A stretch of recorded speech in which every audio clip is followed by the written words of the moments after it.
The Gospel of Mark, chapter 5. They came to the other side of the sea, into the country of the Gadarenes. When he had come out of the boat, immediately a man with an unclean spirit met him out of the tombs. He lived in the tombs. Nobody could bind him anymore, not even with chains, because he had been often bound with fetters and chains, and the chains had been torn apart by him, and the fetters broken in pieces. Nobody had the strength to tame him. Always, night and day, in the tombs and in the mountains, he was crying out and cutting himself with stones. When he saw Jesus from afar, he ran and bowed down to him.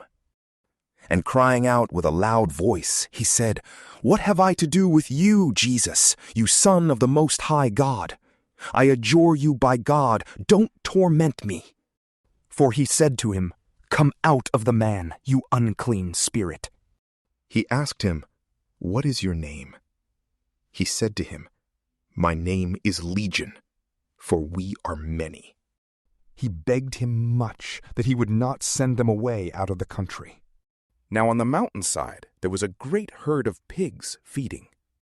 All the demons begged him, saying, "Send us into the pigs, that we may enter into them." At once Jesus gave them permission.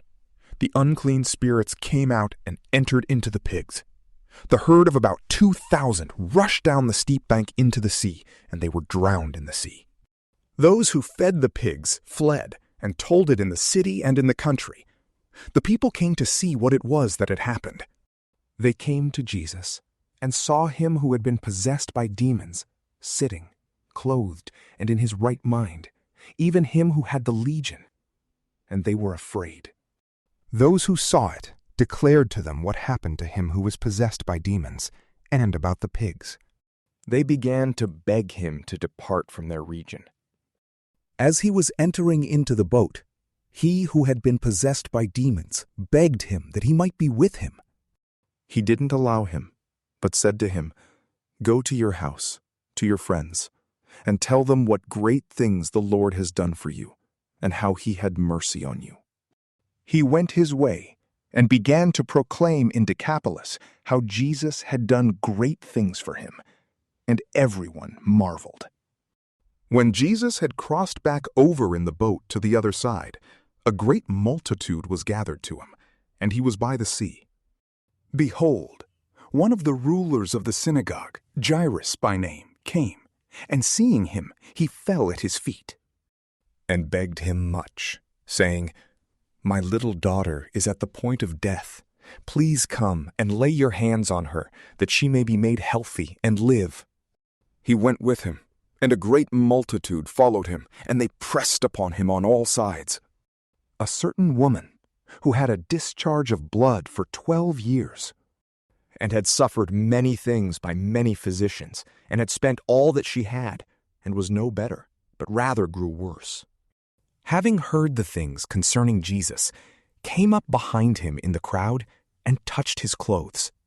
For she said, "If I just touch his clothes, I will be made well." Immediately, the flow of her blood was dried up, and she felt in her body that she was healed of her affliction. Immediately, Jesus, perceiving in himself that the power had gone out from him, turned around in the crowd and asked, "Who touched my clothes?" His disciples said to him, "You see the multitude pressing against you, and you say, 'Who touched me?'" He looked around to see her who had done this thing. But the woman, fearing and trembling, knowing what had been done to her, came and fell down before him and told him all the truth. He said to her, "Daughter, your faith has made you well. Go in peace and be cured of your disease." While he was still speaking, people came from the synagogue ruler's house, saying, "Your daughter is dead. Why bother the teacher any more?"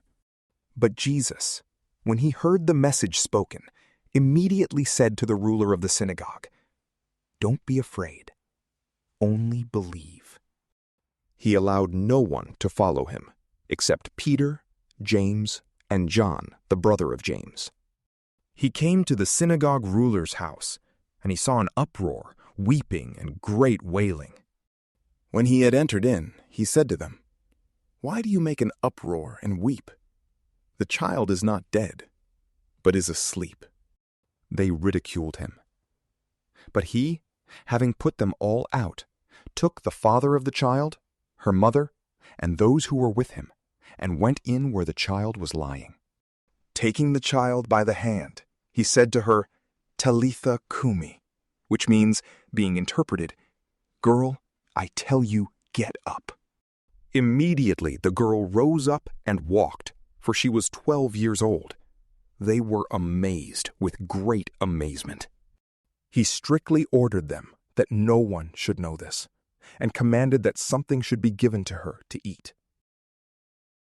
From PrayLamp, peace be with you.